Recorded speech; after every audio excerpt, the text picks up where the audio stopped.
Hi guys, स्वागत है आपका हमारे इस YouTube चैनल में। और इस वीडियो में ना मैं आपको बताऊंगा, अगर आपको Redmi मोबाइल में साउंड प्रॉब्लम देखने को मिल रही है, स्पीकर काम नहीं कर रहा है, तो इस वीडियो के देखने के बाद आपकी जो प्रॉब्लम है वो फिक्स हो जाएगी। अगर आपके पास Redmi का कोई भी मॉडल है, इस वीडियो को आप देख सकते हैं, क्योंकि सभी Redmi के मोबाइल की जो साउंड सेटिंग है वो सिमिलर ही होती है। बस एक दो सेटिंग अलग होंगी, उससे कोई भी फर्क नहीं पड़ता है। तो अगर आपको अपने Redmi के फ़ोन में साउंड से रिलेटेड प्रॉब्लम देखने को मिल रही है, तो इस वीडियो को आप देखते रहिए। इस वीडियो को देखने के बाद आपकी जो प्रॉब्लम है वो फिक्स हो जाएगी। तो मैं आ चुका हूँ अपनी मोबाइल स्क्रीन पे। तो आपको यहाँ क्या करना है, सबसे पहले आपको अपने मोबाइल की सेटिंग में चले जाना है। जैसे आप सेटिंग्स में जाएंगे तो आपको यहाँ पे एक ऑप्शन देखने को मिलेगा, साउंड सेटिंग। तो आपको यहाँ पे साउंड एंड वाइब्रेशन पे क्लिक करना है। तो जैसे आप इस पर क्लिक करेंगे तो आपको कुछ इस तरह की सेटिंग्स आपको दिखेगी। तो सबसे पहले आपको क्या करना है, आपको यहाँ पे ये देख लेना कि आपके इनेबल है, वो तो आपको पता है आपके इनेबल ही होंगे। तो अब आपको क्या करना है, तो यहाँ पे आपको कुछ भी नहीं करना है, बस आपको इन्हें इनेबल कर देना है साउंड असिस्टेंट। तो इसमें हम ज़्यादा कुछ नहीं करेंगे। और आपको देखना है कि आपका साइलेंट मोड इनेबल तो नहीं है। अगर आपका इनेबल है तो आपको इसे ऑफ़ कर देना है। और आपको जाना है डू नॉट डिस्टर्ब पे। जैसे आप डू नॉट डिस्टर्ब पे जाएंगे तो आपको देखना है कि आपका डू नॉट डिस्टर्ब इनेबल तो नहीं है। अगर इनेबल है तो आपको इसे ऑफ़ कर देना है। और उसके बाद आपको यहाँ पे एक ऑप्शन देखने को मिलेगा, शेड्यूल टर्न ऑन टाइम। इससे होता क्या है कि आप ना कुछ टाइम तक शेड्यूल कर देते हैं तो वो आपका जो है डू नॉट डिस्टर्ब पे चला जाता है। तो ऐसे में कॉल की साउंड्स आती हैं तो वो आपको सुनाई नहीं देती हैं। तो आपको क्या है, इस पर क्लिक करना और आपको इसे भी ऑफ़ कर देना है। और ये करने के बाद आपको क्या करना है, और यहाँ पे ये सारी सेटिंग आपको बंद करके रखनी है।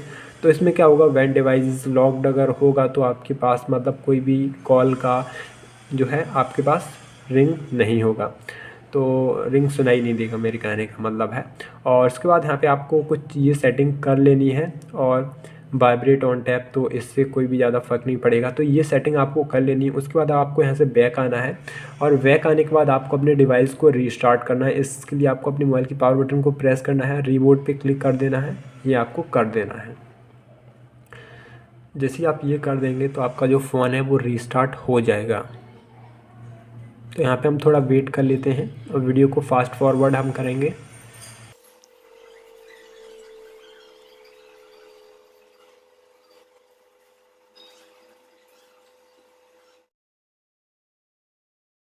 तो मेरा फ़ोन ऑन हो चुका है। अब मैं इसे अनलॉक कर लेता हूँ। इसके बाद आपको देखना है कि आपकी जो साउंड प्रॉब्लम फिक्स हुई है नहीं हुई। इसके बाद अगर हो जाती है तो बहुत ही अच्छी बात है।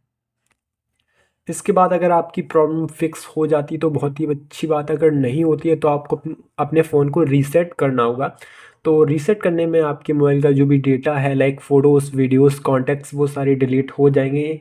अगर आपके वो इम्पोर्टेंट हैं तो सबसे पहले आपको उनका बैकअप बना लेना है। उसके बाद आपको जो है उसे रीसेट करना है। तो मेरा भी कोई भी इम्पोर्टेंट नहीं है और मैं आपको भी लाइव रीसेट करके नहीं दिखाऊंगा। आपको कर लेना है। आपको एडिशनल सेटिंग्स में जाना है। सेटिंग में जाने के बाद और नीचे जाना है, नीचे आपको फैक्ट्री रीसेट पे क्लिक करना है। तो यहाँ पे देख सकते हैं पहले यहाँ पे वार्निंग दे दी गई है। तो आपको इरेज ऑल डेटा पे क्लिक करना है, लॉक डाल देना है। उसके बाद आगे जो भी प्रोसेस होता है उसको आपको कर देना है, जिसके बाद आपका जो फ़ोन है वो रीसेट हो जाएगा। रीसेट होने के बाद आपकी जो प्रॉब्लम है वो फिक्स हो जाएगी स्पीकर से रिलेटेड। 99% मैं कह सकता हूँ ये जो ट्रिक आप करेंगे सही ढंग से तो आपकी जो प्रॉब्लम है वो फिक्स हो जाएगी भाई। 100% क्यों नहीं। ऐसे में हो सकता है कि भाई आपका जो है स्पीकर ही ख़राब हो, तो ऐसे में मैं कोई भी सोल्यूशन नहीं दे सकता हूँ। इसके लिए आपको सर्विस सेंटर पर ही विजिट करना पड़ेगा। वहीं पे आपकी ये जो प्रॉब्लम है वो फिक्स हो गई। तो आई होप मैंने आपको जो कुछ भी बताया उससे आपकी प्रॉब्लम फिक्स हो गई होगी।